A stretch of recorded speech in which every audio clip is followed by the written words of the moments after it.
میرے بھائیوں، آج کے زمانے میں ہمارے ہندوستان کے اندر ایک دجال پیدا ہوا، شکیل بن حنیف، اپنے مہدی ہونے کا دعویٰ کیا۔ اللہ کے نبی نے فرمایا تھا کہ مسلمانوں کے امیر کا انتقال ہوگا، امارت کے سلسلے میں جھگڑا ہوگا تو مہدی ظاہر ہوں گے۔ شکیل بن حنیف کا یہ دعویٰ ہے کہ حضرت جی مولانا انعام الحسن صاحب رحمۃ اللہ علیہ کے بعد مرکز نظام الدین کے اندر جھگڑا ہوا امارت کے سلسلے میں، اور وہ کمبخت یہ کہتا ہے کہ وہ جھگڑا 3 بزرگوں میں ہوا۔ کن میں؟ مولانا اظہار الحسن کاندلوی رحمۃ اللہ علیہ، جو حضرت مولانا سعد صاحب دامت برکاتہم کے نانا بھی ہے، خاص نانا، اور مولانا انعام الحسن صاحب رحمۃ اللہ علیہ کے بیٹے بھی تھے، وہ بڑے بیٹے، اور دوسرے حضرت مولانا زبیر صاحب رحمۃ اللہ علیہ، حضرت جی مولانا انعام الحسن صاحب کے بیٹے، اور تیسرے مولانا سعد صاحب دامت برکاتہم۔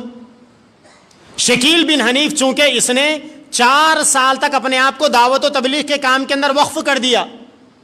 تو اس کو معلوم ہے دعوت و تبلیغ کے سارے اصول۔ جب اس نے اپنے مہدی ہونے کا دعویٰ کیا،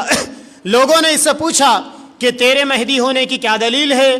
اس نے کہا کہ حدیث میں اللہ کے نبی نے کیا نہیں بتایا کہ مسلمانوں کا امیر مرے گا، 3 لوگ اقتدار کے لیے جھگڑیں گے تو چوتھا مہدی پیدا ہوگا۔ مولانا حضرت جی انعام الحسن صاحب کا انتقال ہوا، مولانا اظہار صاحب، مولانا زبیر صاحب رحمہم اللہ اور مولانا سعد صاحب دامت برکاتہم لڑ پڑے تو میں پیدا ہو گیا مہدی بن کر، حالانکہ کوئی نہ لڑے، جھوٹا ہے وہ، کوئی نہ لڑے۔ پھر اس کے بعد اس سے کہا گیا کہ بھائی مہدی کے مقابلے میں ایک سفیانی آئے گا، جو مہدی کے مقابلے کے لیے آئے گا اللہ تعالیٰ اسے تباہ کریں گے، تو مہدی ہے تو تیرے مقابلے میں سفیانی کون ہے؟ وہ کہنے لگا کہ میرے مقابلے میں سفیانی وہ مراد آباد کے اندر بیٹھا ہوا مفتی ہے، مفتی اسد قاسم سنبھلی۔ اس نے ہمارے ایک مفتی صاحب کو جو بڑے علماء میں ہیں، جو فتنے یہ شکیلیت کا دفاع کر رہے ہیں، ان کو اس نے سفیانی بنا دیا۔ حدیث پاک کے اندر ہے کہ دجال آئے گا، اس کی پیشانی کے اوپر کاف فا را لکھا ہوا ہوگا، کافر۔ دجال آئے گا لکھا ہوا ہوگا۔ مہدی یہ شکیل بن حنیف کہنے لگا کہ وہ جو دجال کے پیشانی کے اوپر کافر لکھا ہوا ہوگا، وہ دجال آدمی نہیں ہوگا بلکہ دجال ایک سسٹم ہوگا۔ اور آج آپ امریکہ اور فرانس کو ملا لے تو اس کے اندر بھی کافر لکھا ہوا ہے، یعنی امریکہ کے کا کو لے لو اور فرانس کے شروع کے فارا کو لے لو، کا اور فا کو ملا کر کافر بن گیا، وہ یہ کہتا ہے ملعون۔ پھر اس کے بعد لوگوں نے اس سے کہا کہ بھائی تو اپنے آپ کو مہدی ہونے کا دعویٰ کرتا ہے تو مہدی کی مدد کے لیے عیسیٰ علیہ السلام بھی آئیں گے۔ اس بدبخت نے کہا کہ انتظار کرو، آنے والے ہیں۔ اس نے کیا کیا؟ اپنے بڑے بھائی کو تیار کیا کہ میں مہدی بن گیا تو عیسیٰ بن جا۔ وہ تیار نہیں ہوا۔ لوگوں نے کہا کہ بھائی مہدی ظاہر ہوں گے حجر اسود اور مقام ابراہیم کے سامنے، تو وہاں پر جا۔ وہ کہنے لگا، اس کو تو معلوم تھا اگر وہاں پر گئے تو واپس نہیں آتا،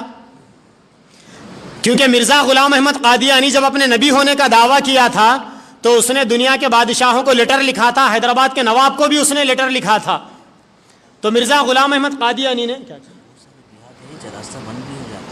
اچھا ختم کر دیں گے بس ایک دو۔ مرزا غلام احمد قادیانی کیا جی کیا فرما رہے مولانا؟ ہاں ختم ہو گیا، ٹھیک ہے۔ مجھے یہ کہا گیا تھا کہ لوگوں کی جب تک بشاشت ہے تب تک بولو۔ ختم نبوت کی بات چل رہی نا؟ تو جب ان سے یہ کہا گیا شکیل بن حنیف سے کہ بھائی مہدی علیہ رضوان کا ظہور تو کعبۃ اللہ میں ہوگا، حجر اسود اور مقام ابراہیم کے درمیان میں ہوگا، تو اس نے یہ کہا کہ بھائی وہ جو کعبۃ اللہ اور حجر اسود کے بارے میں نبی نے فرمایا وہ اس سلسلے میں فرمایا جہاں مسلمانوں کی حکومت ہو۔ آج سعودیہ کے اندر کافروں کی حکومت ہے۔ اس نے بہانے تلاش کیے، اور اس کو یہ بھی معلوم ہے کہ اگر میں وہاں پر جاؤں گا تو زندہ میں واپس نہیں آؤں گا۔ پھر اس کے بعد جب اس سے یہ کہا گیا کہ عیسیٰ علیہ السلام آئیں گے تو اس نے اپنے بڑے بھائی کو پہلے تیار کیا۔ جب وہ تیار نہیں ہوا تو تھوڑے سے انتظار کے بعد اس بدبخت نے خود اعلان کر دیا کہ میں عیسیٰ ہوں۔ سب سے پہلے اس نے اپنے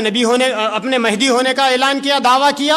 اس کے بعد پھر اس نے اپنے عیسیٰ ہونے کا دعویٰ کیا۔ اور جو لوگ آج اس کے فتنے کا شکار ہے ان لوگوں کا یہ بیان ہے کہ حدیث پاک میں اللہ کے نبی نے فرمایا عیسیٰ علیہ السلام نورانی چہرے والے ہوں گے، اور جب وہ آسمان سے زمین پر تشریف لائیں گے تو ان کے زلف ہوں گے، اور زلفوں کے اندر سے یوں لگے گا کہ جیسا ابھی غسل کر آئے ہیں، بالوں کے اندر سے پانی ٹپک رہا ہے۔ جو لوگ شکیل بن حنیف کے فتنے کا شکار ہوئے، جا کر انہوں نے شکیل بن حنیف کے ساتھ تنہائیوں میں بیعت کیا، وہاں سے واپس آئے، ان کا یہ بیان ہے کہ وہ ایسا میک اپ کرتا ہے جس میک اپ کے ذریعے سے وہ حضرت عیسیٰ علیہ السلام جیسی خوبصورتی اپنی بتانا چاہتا ہے، اور اس نے بھی زلف رکھے ہوئے ہیں، اور بالوں کے اندر اس کے ایسا کریم لگا کر، وہ شاید کوئی کریم ہوگا بالوں کا، وہ لگا کر بیٹھتا ہے کہ دیکھنے والے کو یہ سمجھتا ہے کہ شاید یہ ابھی ابھی پانی نہا کر کچے بالوں کے ساتھ بیٹھے ہوئے ہیں۔ الغرض یہ فتنہ ہمارے اس ملک کے اندر پیدا ہوا، گزشتہ 12 سال پہلے اس فتنے کا وجود نہیں تھا، مگر 12 سال کے اندر یہ فتنہ بڑھتا رہا۔ حضرت جی مولانا انعام الحسن صاحب کے انتقال کے ایک بڑے زمانے کے بعد اس نے جب دلی کے اندر ایک لکشمی نگر کی ایک بستی ہے اور وہاں پر ایک مینار کی مسجد ہے، اس نے اعلان کیا کہ اللہ تعالیٰ نے اس ایک مینار والی مسجد میں مجھے بھیجا ہے، اور وہاں سے اس نے اپنے کام کی اور اپنے باطل مذہب کا پرچار کرنا اور اس کی تبلیغ کرنا شروع کیا۔ اس کے پاس علماء گئے، اس کو سمجھایا، اس کی شکایت مرکز نظام الدین کے پاس پہنچائی گئی۔ حضرت مولانا زبیر صاحب رحمۃ اللہ علیہ باحیات تھے، مولانا نے اس بدبخت کو بلا کر اس کو سمجھایا، اس نے مولانا کے سامنے توبہ کیا۔ پھر اس کے بعد مولانا کے پاس پھر شکایتیں پہنچی کہ دوبارہ یہ یہی حرکتیں کر رہا ہے۔ مولانا نے اس کو بلایا اور دلی کے بعض پرانے ساتھیوں کو حضرت مولانا زبیر صاحب نے آگاہ کر دیا کہ اس سے آگاہ رہو اور اپنے ساتھیوں کو اس فتنے سے بچائے رکھو اور اس سے دور رکھنا۔ ہم اپنے آج تک دعوت و تبلیغ کے کام سے کسی کا بائیکاٹ نہیں ہوا، ایک بدبخت ہے یہ شکیل بن حنیف، اس کے بارے میں حضرت نے بتا دیا۔ اس کے بعد حضرت اللہ کو پیارے ہو گئے۔ حضرت اللہ کو پیارے ہونا کیا تھا؟ گویا اس اللہ والے کی زندگی کی برکت سے یہ فتنہ دبا ہوا تھا۔ حضرت کے انتقال کے پردہ فرمانے کے بعد اچانک گزشتہ 4-6 سال پہلے سے یہ فتنہ بہت زیادہ تیزی کے ساتھ ابھرنے لگا، اور ہوتے ہوتے اس نے اورنگ آباد کے علاقے کے اندر جہاں بھی بڑا اجتماع ہوا تھا، ایک علاقہ ہے پڑے گاؤں کے نام سے، اس پڑے گاؤں کے اندر اس نے اپنا ڈیرا ڈالا ہوا ہے اور باضابطہ حکومت کی سرپرستی ہے اس کو، اور اس کے ماننے والے کوئی ایسے ویسے لوگ نہیں، پہلی صف کے مقتدی اور مصلی،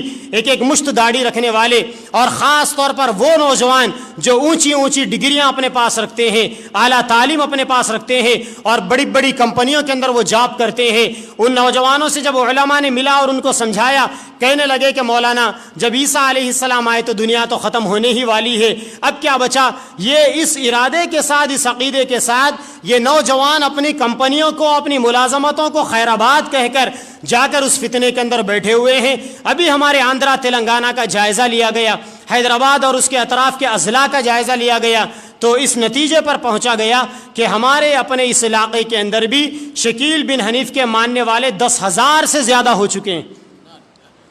اور بڑی تیزی کے ساتھ پورے ملک کے اندر، بلکہ اب یہ فتنہ ملک سے باہر بھی نکل چکا ہے، اور یہ فتنہ بڑی تیزی کے ساتھ کام کر رہا ہے۔ باطل کی پوری سرپرستی اس فتنے کے ساتھ حاصل ہے۔ تو میرے بھائیوں، آج کے اس جلسے کا جو عنوان رکھا گیا تھا، سیدنا عیسیٰ علیہ السلام کا نزول، سیدنا امام مہدی علیہ رضوان کا ظہور کب اور کہاں، آپ نے اس کی پوری تفصیلات احادیث کی روشنی میں سن لی ہے۔ اس کے علاوہ اور بھی بہت ساری احادیث ہے، علماء کرام نے ان احادیث کے اوپر نقد کیا، جرح کی، اور علماء نے ان احادیث کو چھاٹا، لیکن جو معتبر احادیث ہے، ان معتبر احادیث کے نتیجے میں آپ کے سامنے یہ ساری تفصیلات رکھی گئی ہے۔ اب ہم میں سے ہر بھائی کی یہ ذمہ داری ہے کہ ایک تو ہم اپنے عقائد کا پاس و لحاظ کریں، اپنے آپ کو خاص طور پر ایسے فتنوں سے اپنے آپ کو بچائے، اور دوسرا اللہ تبارک و تعالیٰ نے ہم کو چونکہ دعوت کے کام کی ایک ذمہ داری دی ہے، ہم میں سے ہر آدمی اپنے پڑوس پر نظر رکھے، اپنے خاندان پر نظر رکھے،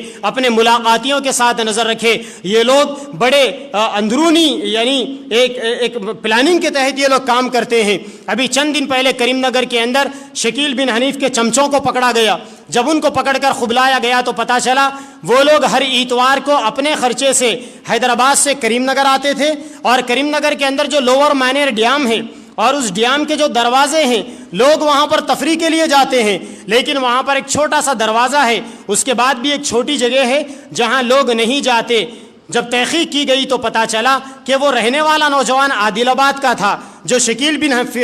بن حنیف کے فتنے سے متاثر تھا، وہ نوجوان حیدرآباد میں رہ رہا ہے، ہر اتوار کو کریم نگر آتا ہے اور جا کر اس مخصوص جگہ پر ایک ہفتہ بھر لوگوں کو گیدر کیا جاتا ہے اور یہ اپنے حساب سے وہاں پر لوگوں کو گمراہ کرتا ہے۔ جب وہاں پر کریم نگر کے ذمہ داروں میں مفتی غیاث صاحب نے اور دیگر علماء نے جانچ پڑتال کی اور اس کو کھنگالا تو پتہ چلا کہ ایک کریم نگر ضلع کی کیا بات ہے، کریم نگر کے اندر جتنے موز بنڈی والے مسلمان ہیں، جتنے آٹو چلانے والے مسلمان ہیں اور جتنے ٹیچر ہیں، اکثر لوگ اس فتنے سے اگر اس فتنے کو قبول نہ کیے ہو، کم از کم ان کو زمین تو ہموار کی گئی۔ جب مزید اس کے اندر تحقیق کی گئی تو ہمیں پتہ چلا کہ جگتیال تک اور سلطان آباد میں، پدا پلی میں، گوداوری کھنی میں، منشریال میں جو مسلمان تعلیم یافتہ خاص طور پر ٹیچر ہے، ان مسلمانوں کی بھی شکیل بن حنیف کے چمچوں سے ملاقات ہوئی ہے۔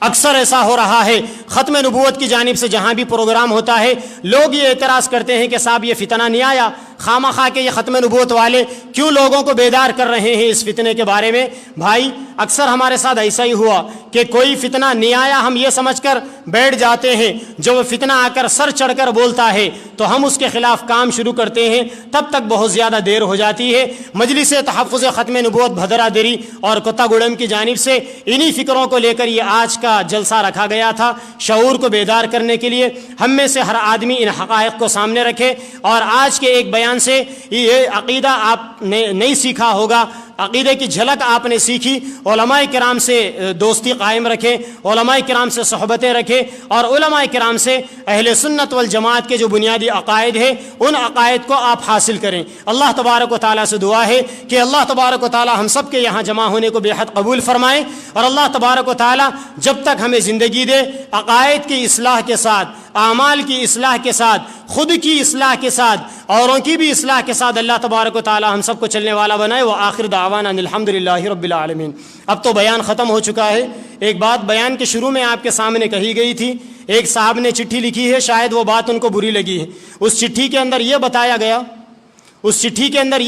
گیا کہ آپ نے شروع میں جو بات کہی ہے، اس بات سے سامنے والے لوگ